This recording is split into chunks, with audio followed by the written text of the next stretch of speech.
going now. So welcome everybody to the book club. Probably going to call it Field Force Book Club, and I wanted to do it to enjoy ideas with other people and follow, some good resources that Anne Wilson has mentioned about how we can grow rich through what we consume. So, as we know, we're starting with this book, The Richest Man in Babylon. So, who hasn't read it? It doesn't matter if you haven't. Okay. So you haven't read it. Who has read it? I just have like about 20% left, so can say yeah. Well done. How about you, Alison? I'm on page 68 out of, in my book, 130. Oh, not bad. Wow. Fantastic. So we can get going with the ideas of it, whether we've read it or not, and look forward to enjoying it wherever we are. And hello to anybody that's watching in the replay. You're with us now as well, so feel part of what we're discussing, and you can always put questions underneath afterwards. So I thought it might be an idea just to introduce a little bit about this author, George Clason. So he was very popular from 1926. This was published, and he was actually a map maker. Amongst other things, he produced the first set of maps, atlas of the USA and Canada. And so I thought that was quite interesting, given that metaphorically, he's giving us maps about finance, that he was actually practically a map maker.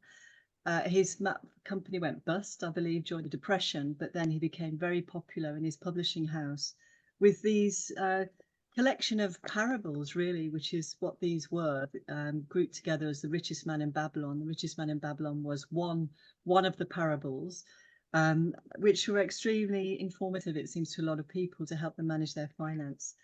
And if we think of it in the context of Anne Wilson's work, it's really fascinating. She's recommended this book as a prime one to start with, and just the foundation of her work you can hear in this, and you think it's echoed through from 1926, almost 100 years ago. Is quite phenomenal. So I thought it's interesting as well, Babylon, what that might conjure up for us, that it doesn't exist as a city anymore, and the kind of things that we associate with Babylon when we hear the word Babylon. And also this kind of placement. I wondered what people thought about the setting of it, because for me, I thought things like, you kind of, it seemed to me a real storytelling kind of environment. You're kind of in the desert or somewhere very hot and the sun's going down, and you might be in the temple of learning, hearing these stories, and it just seemed very rich somehow. So I thought that really added to it, but I'd be really interested to hear what were your first impressions going into this. Anyone want to go first? I'll go first. Okay, yeah, you go first, Alison. So I really liked it being set in somewhere old, and in that place of trading by bartering, or there was a much smaller, low-level kind of business thing that went on, because but life was, my perception is, simpler back then. But also it brought my awareness to people were already investing and planning for their future and creating more money, when I didn't think that was, I didn't really get that in my mind beforehand for that period of time or what was happening. So I really enjoyed the kind of the simplicity of conversation, and also the way that the stories are told with stories. So I was just reading. I'm going to have to the bit before the walls of Babylon, the gold lender, and how he gave his advice with stories and his experience, and how other people had been, and how he chose who to lend his money to, and what that meant, and why he wouldn't lend it to some people. And I just thought it was really without malice. It was, everything was just for heart. Yeah. That's Awesome. For me, one thing that I found like astounding or amazing was that this was written, like you say, almost 100 years ago. And you'd think because you know, this book is quite a well-known book. Like a lot of people always say, hear people say, read this book, and it's always one that comes up. And yet, no one lives by these principles, you know, and you'd think that it would be so ingrained right now. And it's actually really so simple. And I read it and I know that it's so simple, but yet we still find it difficult to practice this, you know, for a better life. I really enjoyed reading the book. Every time after I put it down, I felt energized, like I wanted to go and like watch an FFU, or I need to go and restructure this, or yeah, I felt really energized. And it actually, the one thing that it made me realize is the importance of continued learning, I guess, or you know, making sure that it's always top of mind. And the only way you will get that is by making sure that you are constantly investing in yourself, but not necessarily by taking another course. It's about who you surround yourself with, book clubs like this, you know. What you do in your spare time. Yeah. Mm-hmm.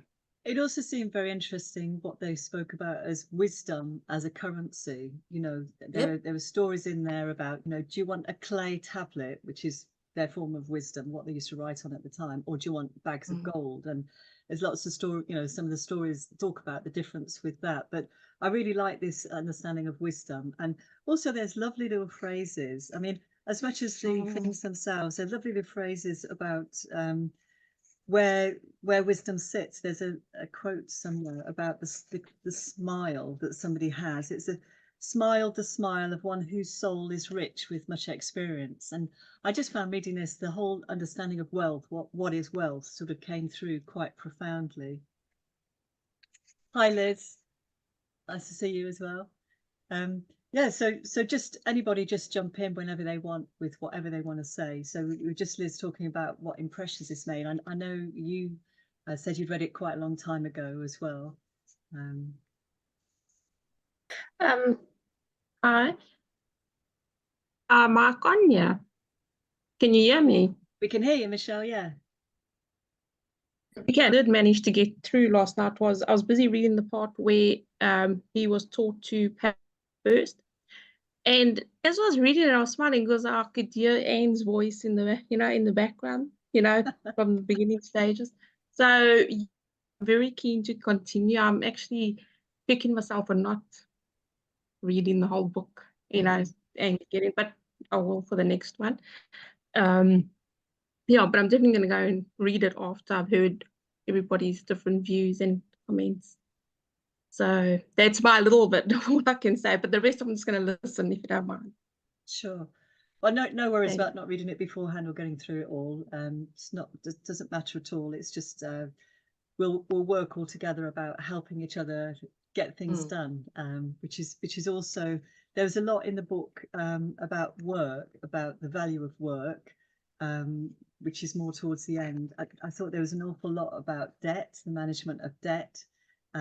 Also, there's a kind of, if we think about Anne's work and Wilson's work, the principles about freedom and freedom driving everything. And there's one quote at the beginning where the king says, why can't everybody know the rules of wealth, basically, to prosper?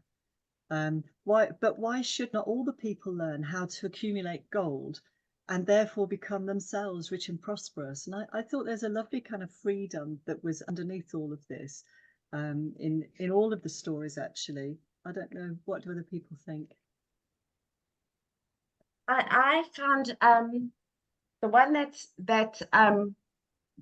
the one that says live below your means, right? It kind of always sounds like negative. It's like got a negative kind of vibe to it. But the way that they put it in the book is that it's very doable and you can still live an amazing life, living what you think is below your means. I just thought that the way they put it in the book was actually quite beautiful. I can't think of how they actually, I made notes. I'll find it, and when I find it, I'll read it to you. But somebody else can go. But it was just like, so yeah, beautiful is the right word. It was just so beautiful how it was put. Yeah. I'll look for it. I did make notes. Found the number one in kind of each set of stories. The number one was if you're earning 10 gold coins, save one in your purse and don't spend it. And I was Mm. like, yeah, that first 10% pay myself for me is, it's just like, it's there, it's the first thing, and yeah. And I thought, even then, 100 years ago. I mean, hey, yeah, for me, that's just like, Yeah. And also, I thought there's a whole theme about desire and wishes, which again fits in with the, what we're spending our money on. And one of the quotes is, realize thy most cherished desires by defending them from casual wishes. And it's all about this kind of long-term thinking, 25-year planning, longevity. Mm. And it's quite different to sort of Instagram culture, isn't it? Instant gratification, things go and they, in seconds. But this protection from ourselves, what's really important and what we value. Yeah. I thought it was interesting, when you were mentioning about the king wanting to have shared this knowledge with the subjects, with the whole of the city of Babylon. And I thought, what a forward-thinking leader to want all of his subjects to be prosperous. And there was a real generosity of spirit, that it wasn't, oh, I need to be hold it all. Like, it was very expansive energy reading that, and real abundance. Like, there is enough for everybody, and what if we could all prosper? It wasn't a even being the king, actually, just it's still really just portrayed, like I say, generosity of spirit, wanting everybody to be able to succeed. Now, for me, it was quite interesting because as I didn't realize I'd said that I'd read that book. I did read the book probably 14 years ago, and really, really disliked it.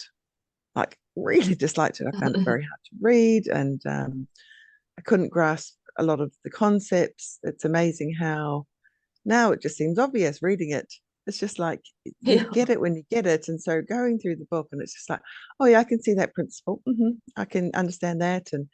And one thing that really struck me, having done this before, and feel like I'm a bit wiser now than I was 14 years ago, maybe even been longer, but I think it was probably about then, was when they talked about Arkad, who had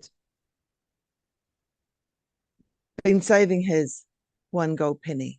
I know it wasn't, Arkad was like maybe just sharing his wisdom, but sharing his one gold penny, and then after a year lent his money to go off and buy the glass, and then another year, and obviously lost all the money because it was a bad investment, and then another, the following year doing the same and investing in something else that also didn't come to fruition.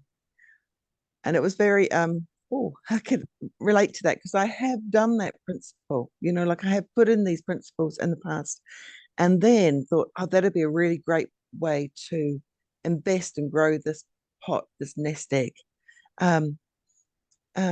To very similar, they were unwise choices.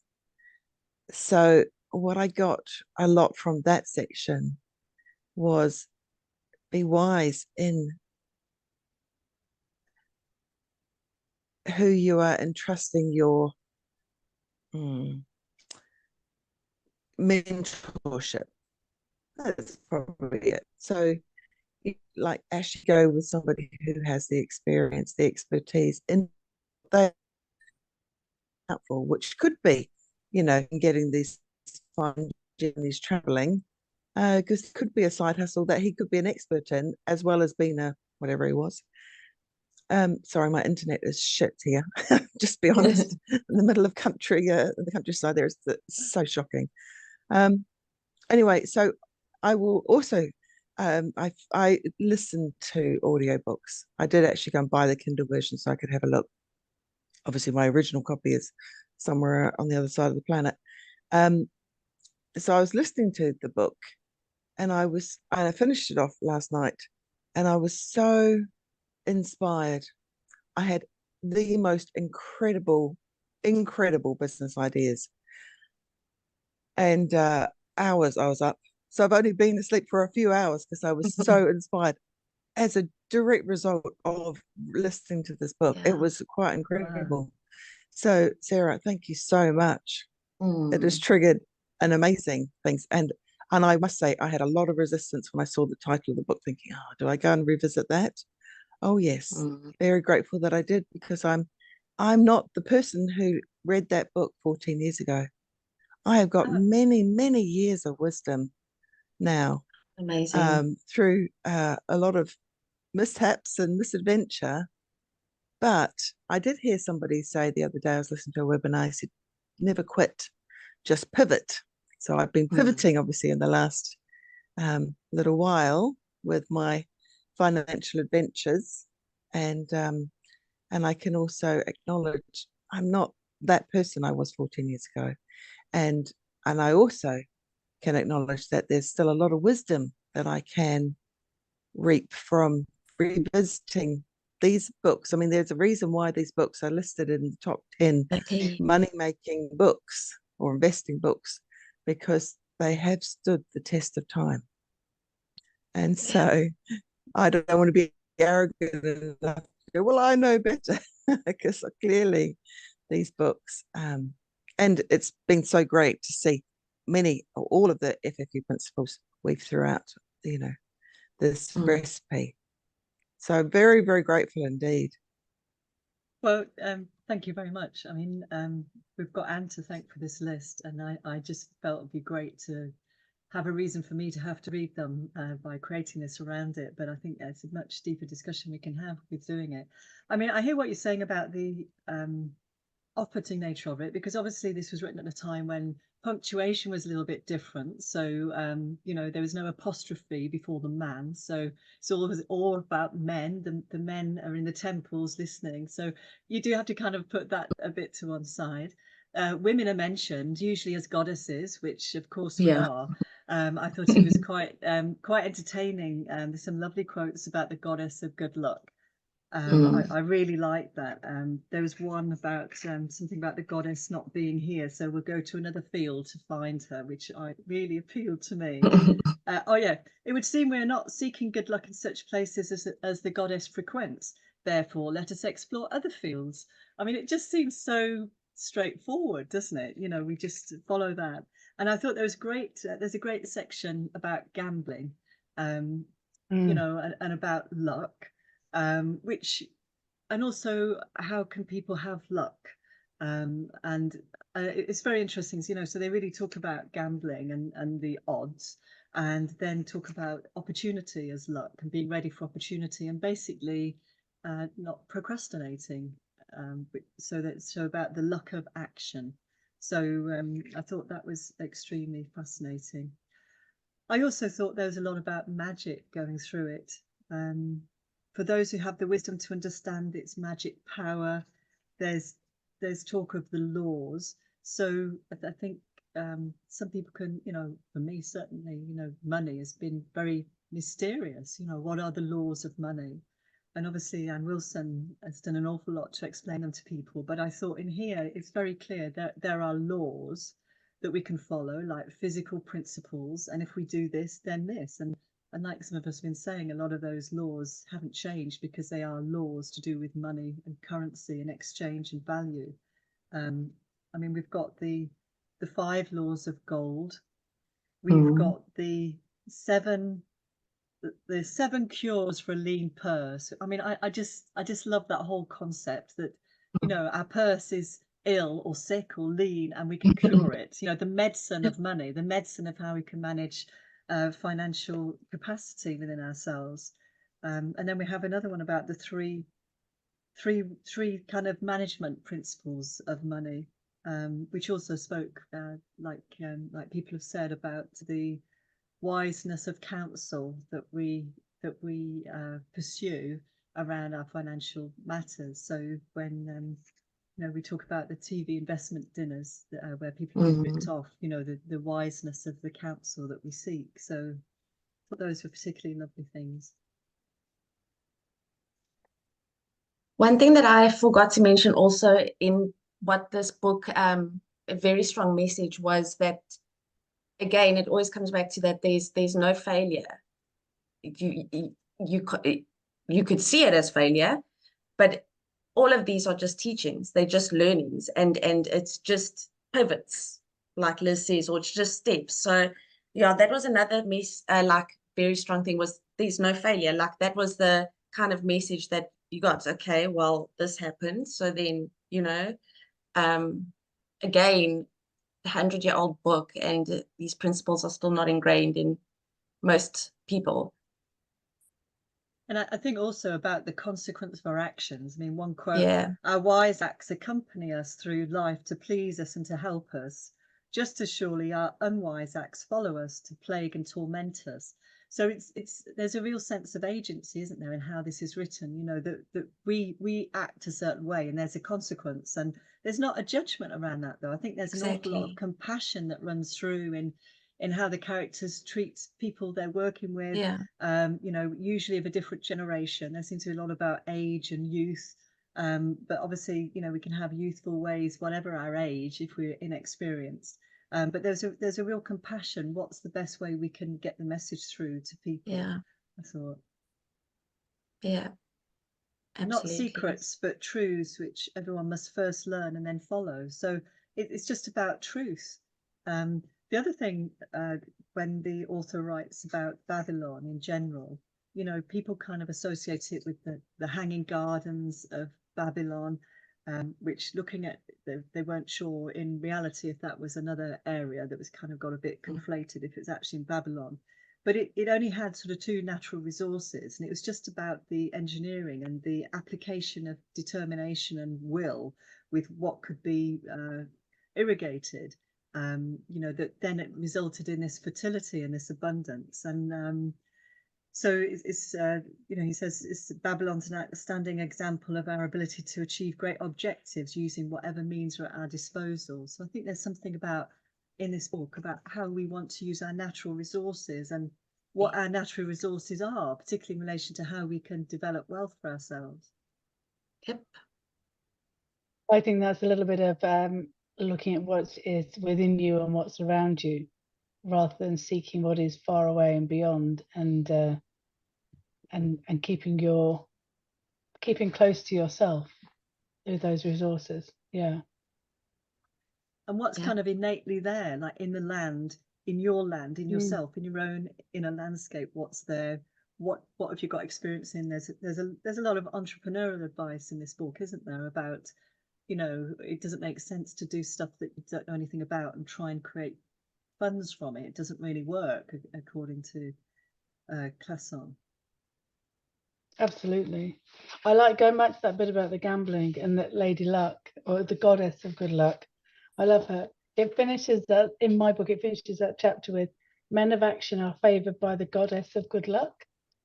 And I have sat in that stage of procrastination of like, is it worth doing? I don't know what the outcome will be.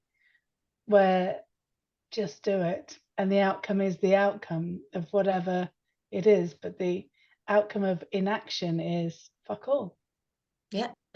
Exactly. And I also thought there was another kind of swipe at the power of willpower, if I understood it correctly, kind of saying willpower, that's kind of overrated. Yeah. You seemed to say early on, which really made me chuckle. You know, so willpower is just doing what you're going to do. You know, of course you're just going to do what you're going to do. Get on with it. Yeah, I don't like willpower. I think is such a hard word. I think it's inspiration and inspiration and snowballing. That's Snowballing. yeah, that keeps you going. You're seeing the effects of be inspired, take some action, see the snowball, keep it going. Yeah. Yeah. Okay. There is no willpower. And it's also how profound these simple steps isn't the right word.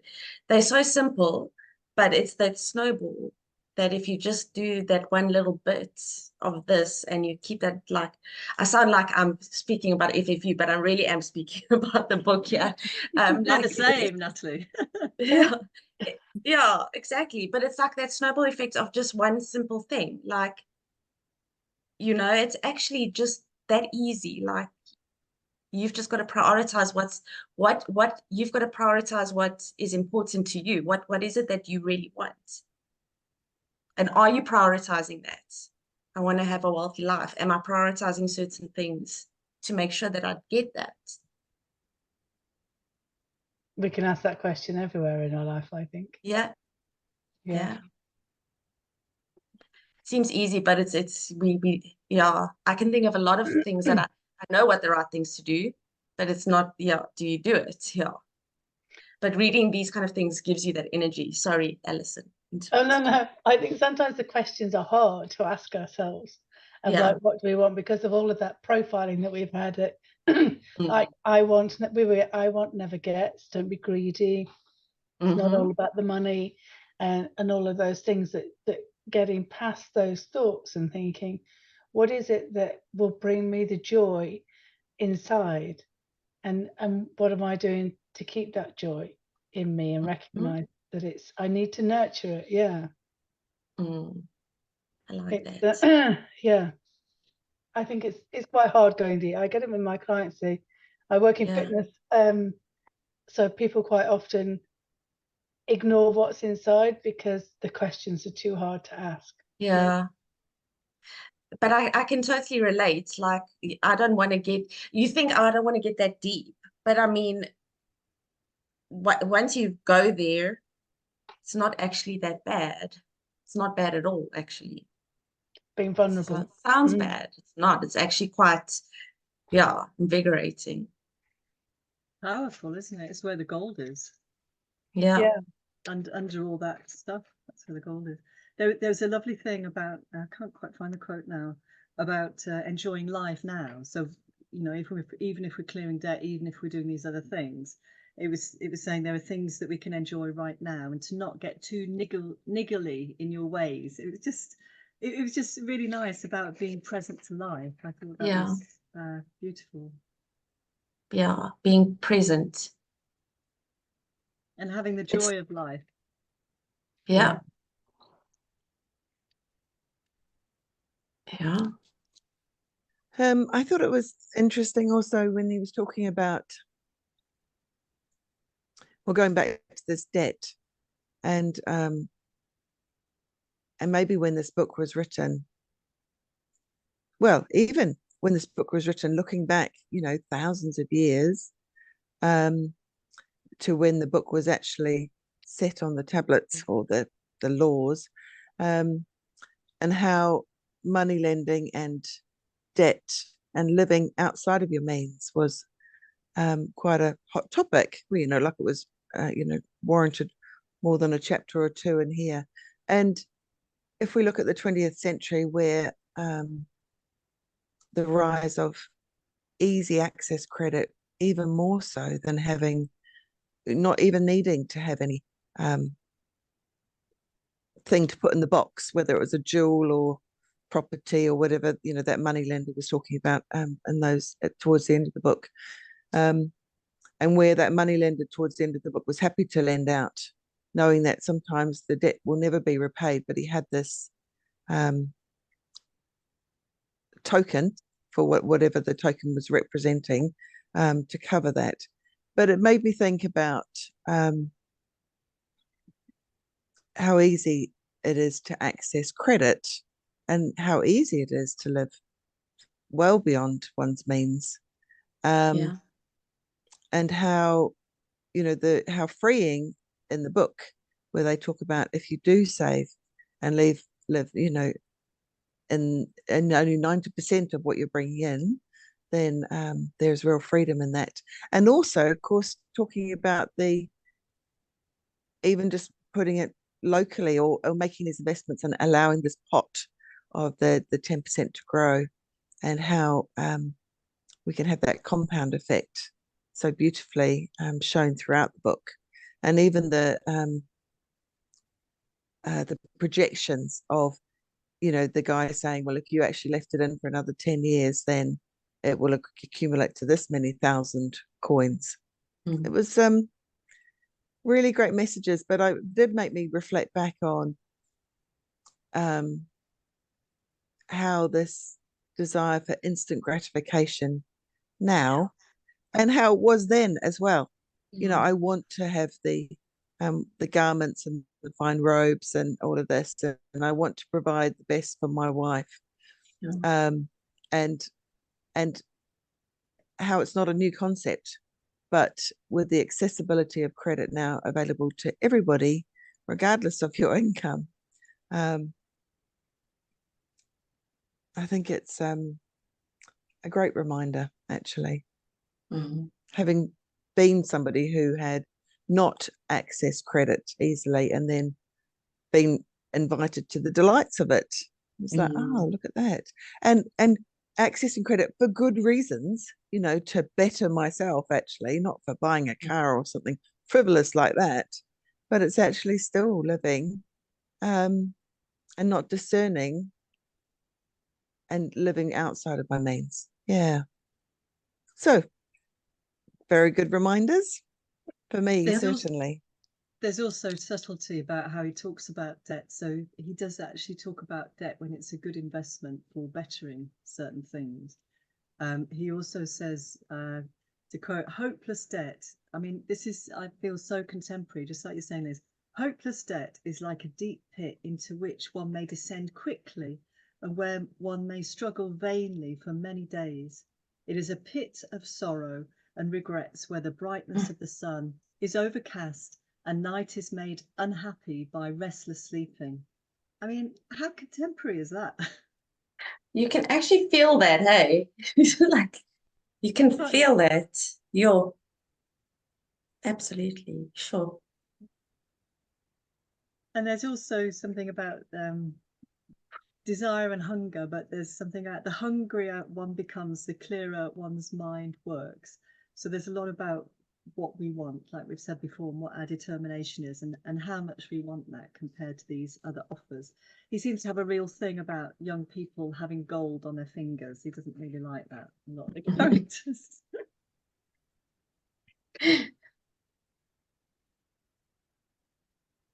Yeah. I thought it was also interesting throughout with the main characters really having this hunger for the knowledge, a thirst for, and a willingness to ask questions. I thought that was really good. I thought that was I noticed that as the years have gone on, excuse me, I want to ask fewer questions because I don't want to look stupid, or I don't want to feel stupid. Actually, it's that inside feeling, and you know, putting myself out there and actually asking questions. Not that I necessarily need to be seen to have all the answers. It's more the converse of not wanting to look stupid. And so I think it's interesting that even with the failures, these characters still come back and still say, well, actually, this is, you know, this is the situation, and I'm still asking more questions. What can I do differently? Where do I need to show up? What haven't I learned? And especially the guy who was a slave, who then went back to Babylon to make good. Or it wasn't Babylon, but wherever. No, it was Babylon. And you know, to actually then go and negotiate. And even when people said, well, this is not enough, and you're doing, you know, you're not doing very well. And him and his wife together making that commitment to their future. I thought that was a really powerful story, actually, and how everybody celebrated his self-determination and his willingness to actually be steadfast, regardless of how much money he brought in each month. You know, so the amount changed, but the percentage was given to his debtors all of the time. The same, you know, the percentage of whatever he earned, and he was transparent with that. So there was that invitation to be transparent, be vulnerable, and to also hold the end game, which is to come out the freedom on the other side and to be able to be of good faith, you know, to be of good character, that you are actually showing up as you say you're going to. Yeah. And of course, the wealth came to that man because of his determination and his willingness, as Alison says, to take action rather than doing fuck all. Yeah, I thought that was very exactly. good indeed. Like Yeah. it is actually, you've got to not just think these thoughts, you Yeah. actually need to then go and take action. Yeah. Yeah. And also, Liz, as you were saying about the freedom to ask questions, however stupid or not, in the temple of learning, it was very important that it was men in there, any man of any standing, so whatever his income or social status, they were all equal in the temple of learning, that there was no stupid question, it just didn't exist. And the way that people's questions were encouraged, how that supported their confidence. And then there's also, like you said, there's about the debts, sort of listing the debts, owning the debts, taking responsibility for the debts, and then the importance of the plans and the importance of what's the navigation out. And great is the plan, for it leadeth us out of debt and giveth us wealth, which is ours to keep. There's an end route that we can navigate.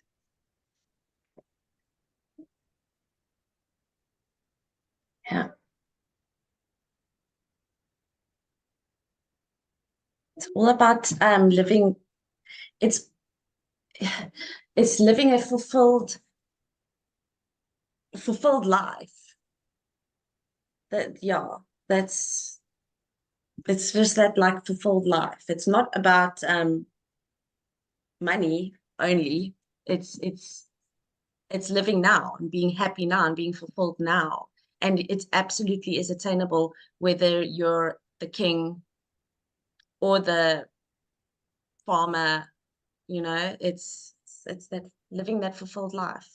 You can have it, but you have to do those action steps. You've got to put yourself out there. Decide you want it and take the action. Yeah, Exactly. Yeah. Mm.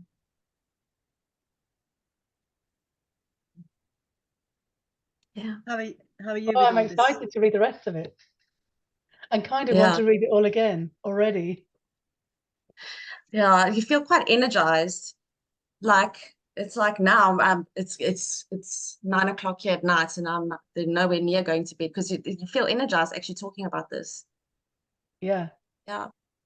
It feels like a gold thread runs through all the pages or something, or there's this, I think it's the quality of the storytelling. I mean, I felt reading it, I was sitting around a fire, I could smell camels, I could smell the feast that were being prepared for people, I could feel the land, I could feel this wealth all around, or expansiveness, like you're saying, Liz, this extremity. Somehow life is at its fullest in what's evoked in this work.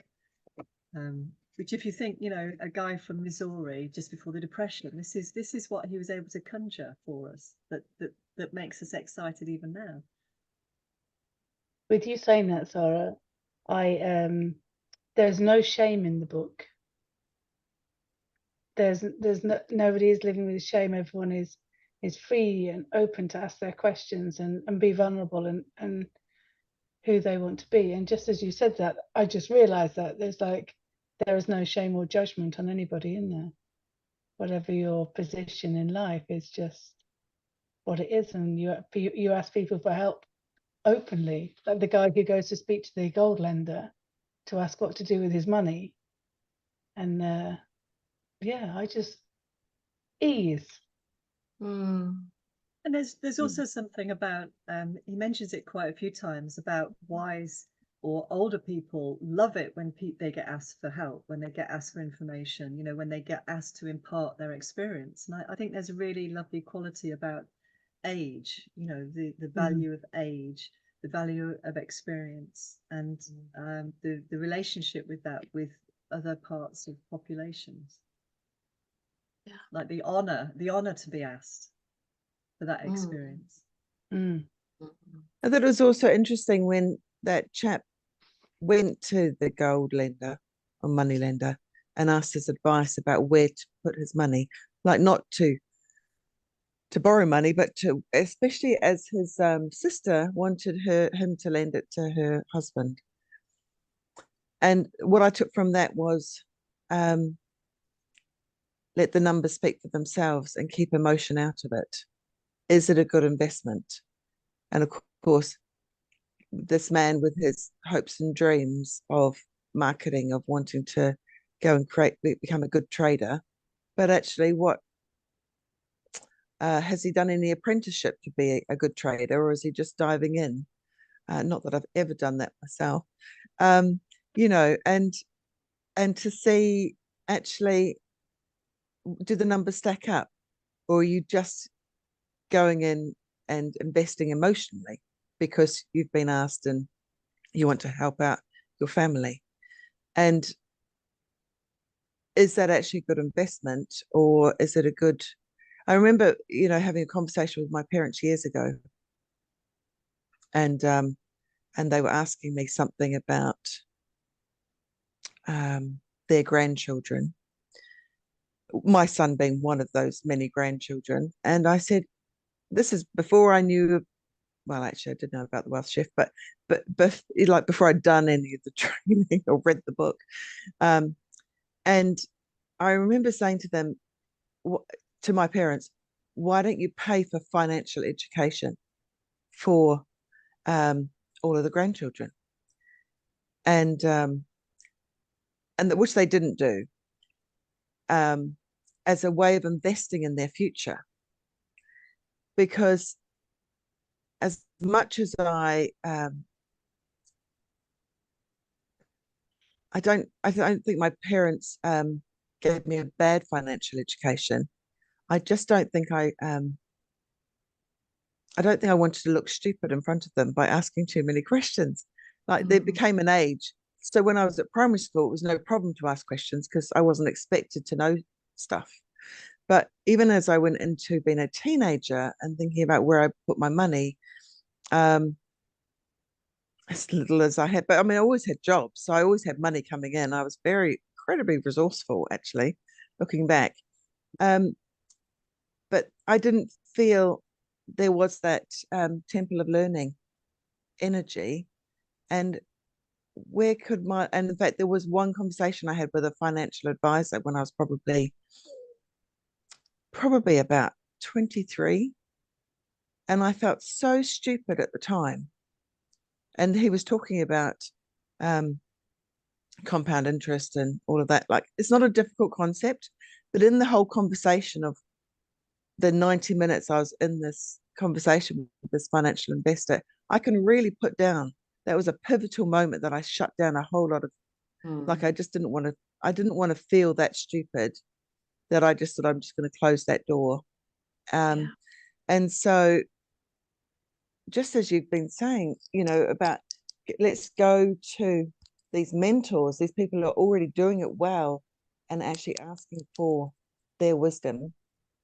Because, as you know, you've said, Sarah, we older people, or people who are just further down the journey, whether they don't actually have to be older. Sometimes you get wisdom from people who are in their 20s because they've already been down that journey. You know, I found it that they're happy to freely give it.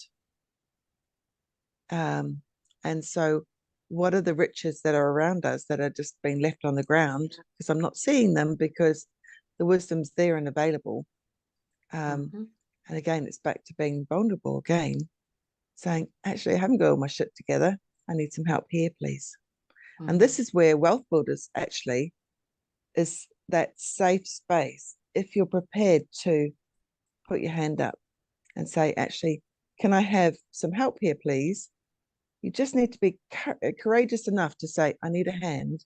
And then you'll be showered with these gifts, because people are very, very, in my experience, very generous with being able to see your struggle and being willing to send out the life raft. You know, it's really nice.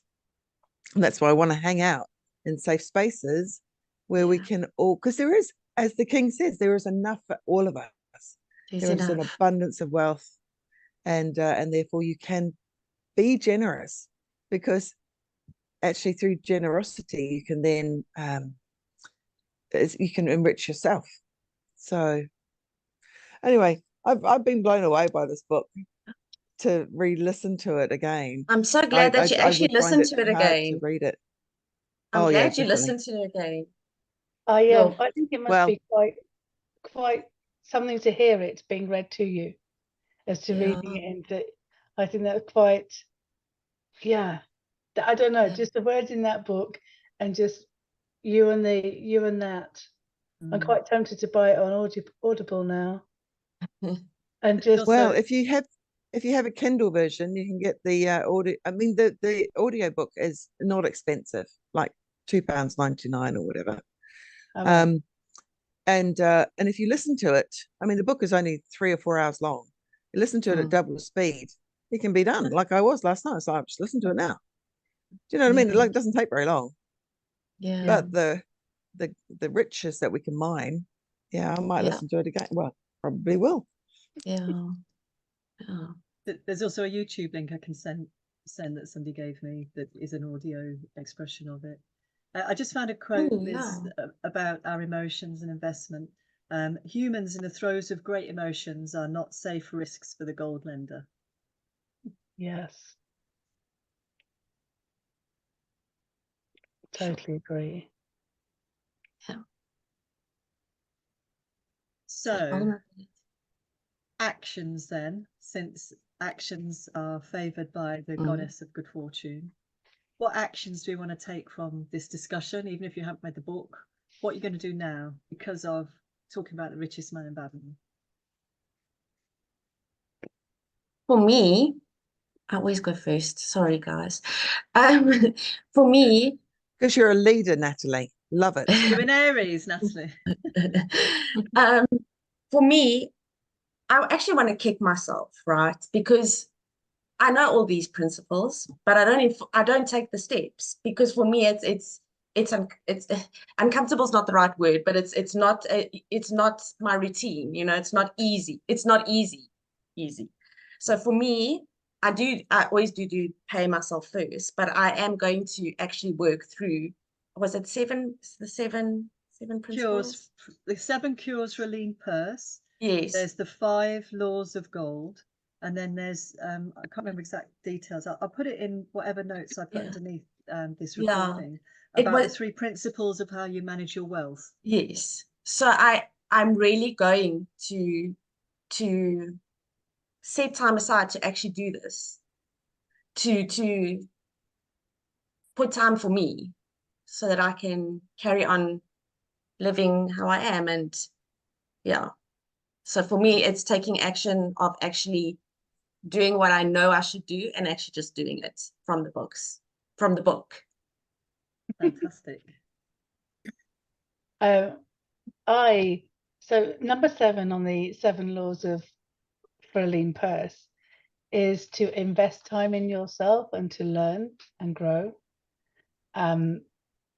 And that, in my procrastination and hiding, is what I haven't done, because I've tried to below the line so nobody can see me. Yeah. So mine is to take that number 7 and to lean in and absorb it. Yeah. For me.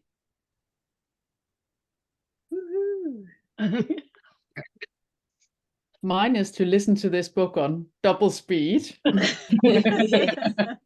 and catch up. I think it's been really interesting listening to what you all got out of it, and yeah, I want to read it, and then I'll read the next book but I feel it's so amazing. I have just started taking some actions in this area, and I was looking for a safe space and sort of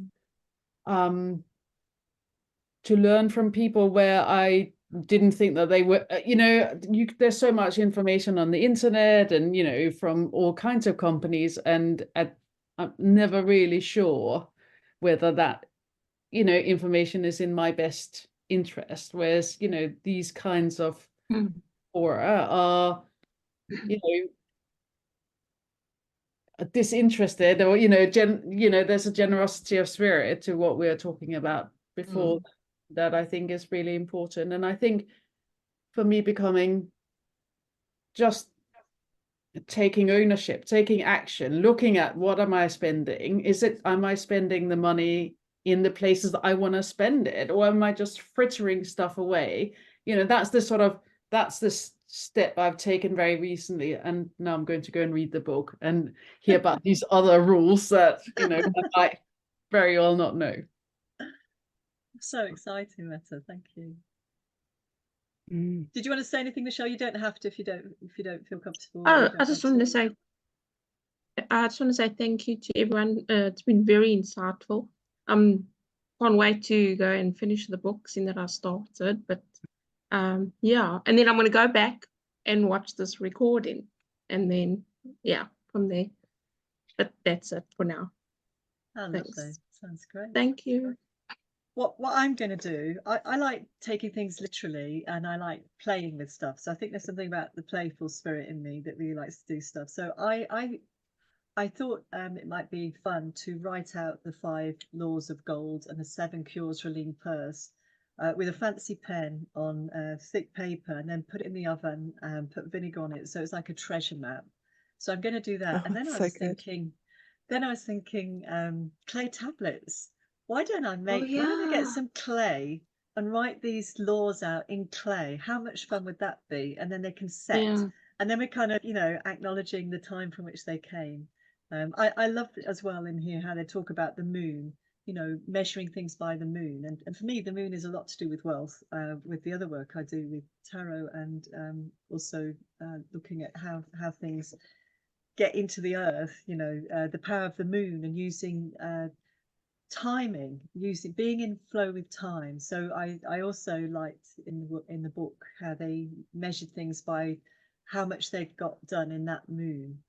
So yeah, but I thought the clay tablets, I thought they've got the dimensions of the clay tablets that they use. I thought, right, I get some clay and even measure it that size, and then write these Oh, things yeah. out as well. But just for the crack, just for the fun, and Yeah. also just getting it in my body. Yeah. I love that. I dug a huge hole in my garden last year for a soakaway, and I live in London, which is built on clay. And I had so much. You could have had you Oh, could have had my resource to make your clay tablets. from North London, that would be so lovely. Yeah. Yeah. Sorry, it's gone now though. Oh, it doesn't matter. No, nice idea. Yeah. Yeah. Lovely. Do we want to say what countries we've come from today? Because we're very global. So I'm in the UK, the north of the UK. I'm in the south of the UK, southeast. Is that quite far from each other? Yeah, a couple of 100 miles. Yeah. Oh, okay, yeah. So you can't just pop in the car and drive over. You can. It just takes a little while, yeah. Bit planning. I'm from Cape Town, South Africa. And also I just want to say it's starting to become winter here, and it's freezing, but it's still warm for most people. It's like, what is the temperature now? I'm just looking, 16 degrees, and that's freezing for us. Bikini. I'm from Durban in South Africa, and we're a bit warmer. We're about 20, 22 at the moment, but we're getting there. So we'll be joining you soon. Yeah. And no, we can't just walk across each other either. No. So Yeah. no. Couple 100 miles as well. Yeah. I'm in South London, so I can probably walk to North London, but yeah. Tuba, whereabouts in South London are you? Herne Hill. Ah, okay, yeah. Where in North London are you? Finsbury Park. Oh, right. Okay. Yeah. Well, I am in New Zealand, Good day. and Yeah. I am sorry. Good day. Today. G'day. G'day. Yeah, kia That's ora. Australian. Bit Aussie, yeah. Sorry. And I am a Kiwi, but I have been living in London since 2000. So my family are going, are you ever coming back? I'm just like, don't know. But anyway, I'm just finishing a house sit here, which has been lovely. And it is quite cold, Natalie. Probably in the last 2 weeks, it's fallen about 10 degrees in temperature. Oh, no. So it is quite chilly. I've got my hot water bottle on my knees. But beautiful, beautiful clear day and I'm in the countryside, so closest to Perth for now. So, but I'm going back to London at the beginning of July. So, Oh, so actually maybe Meta. I'm just when I'm based there, which was actually only for a couple of weeks before I go to the Isle of Wight. I was living in London Borough of Carshalton. Oh, So okay. No, just not very far. no. Yeah. So that's where I was hanging out. That is driving distance, Natalie. But I okay, haven't. good. That That's quite close. is very quick on the train. My action from this book is Yeah. to sorry, Liz. Yes, we ask didn't get more that. questions. Mm. That's right. Ask Mhm. questions and ask for help, actually. And to read the next book. What's the next book? The 4-Hour Work Week, Ferris. I'll send Oh, I details quite around like about that as it. well. I have Yeah. read that one too. It's quite a different sort of time period, I Now, think, we'll having be in. Yeah. exactly. I really love book clubs, having run many of them myself, because it forces me to read a book, Yeah. but to read a book through different eyes, read a book through actually what are my lessons learned from a book. I also normally would have a print version, a Kindle version, and the audio version of every book that I read, because I like to listen to the information. I love to have it on Kindle so that I can search. So even when you guys have been saying stuff, I can then search just a phrase and I can then find it easily within a book. Because we're not necessarily all reading the same paper copy. We can't say it's on page 97. Yeah. And I really love it when people go on page 97, so I can turn and I can also look at that same bit that you're looking at. So I find it I like to listen and follow along with the text. That's just my own personal way of learning information, as Alison's saying, like learning more so I can digest it more. So for our work week, here we come. It's actually So we've so got a funny month how to read people that are rather than a night. so different, because I don't like audiobooks at all. I can't. It's so like how people are different. Like I need to read. I have to read. I don't do like podcasts. I'm not a podcast or audio. Yeah, it's just amazing how different people are. Are you very Love it. visual, Natalie? Yeah, very much. Mm. Very much, yeah. Mm. Wow, that's amazing tips and everything. Yeah. I'm so grateful to your coming, and I really This look was forward awesome, to. Zara. to- Sorry, Sarah. Thank Thank you for Uh, hosting. Yeah. Yeah, Yeah, thank it you was for awesome. listening. great fun and great to force me to Mm. read it. I felt like I was cramming for an exam yesterday Yeah. to have got through it all. I also think it's quite interesting to hear where people read. I read a lot in the bath, and I've got lots of books that are very waterlogged, and I don't care. I also write a lot over books, and there's a Yes. particular type, but I really use them as tools. And I know other Yeah. people are very do not touch, it's sacred and everything, but I'm always curious about that with people as well. I scribble all over my books for book clubs, for sure. I want to capture the gold. Absorb. Yeah. Yeah. So I'm actually converting my one spare room into a small library. So once it's done, I will show you. wow. Yeah, Oh, I've always wow. wanted it. So I've together. It's just a matter of getting everything out the room. You know how it goes, and then setting it up. So yeah, Oh, so I'm amazing. excited. That's so cool. And I love also, like Natalie, I love holding the books. I like to smell the book. But I do have a lot of ebooks too, I must say. But audiobooks is not my type of thing, because I find some of the voices get a bit monotonous for me. I like, if you're going to have, if there's more than one person speaking, maybe then I'm fine with it, but not just one person, just my thing, yeah. Yeah, depends who the person is. Yeah, the voice. Yeah. Yes, yes. There are definitely lots of audiobooks I can't listen to because it's not the right voice. I don't know, Yeah. go with the book. Yeah. Yeah. Love it. We're all so different. Yeah, fantastic. Well, thank you all for coming. It's been lovely to chat with you. Thank and you. Look forward to seeing you again. I'll post details about the next book. I'll get See you that up next very month. soon, so you can. So I'll certainly be reading it probably tomorrow, so Yeah. it can just sit in my mind and I can chew the cud on it. But yeah, it's Process been it. great to get this going, and Yes. it's just a great opportunity to be with you and to feed our minds and be rich, be wealthy. Absolutely. Thank Thank you, you very much, Deborah. Sarah. Great. Thanks, Okay. everybody. See you again Thank then. you, Bye, everyone. guys. Lovely Bye. meeting everybody.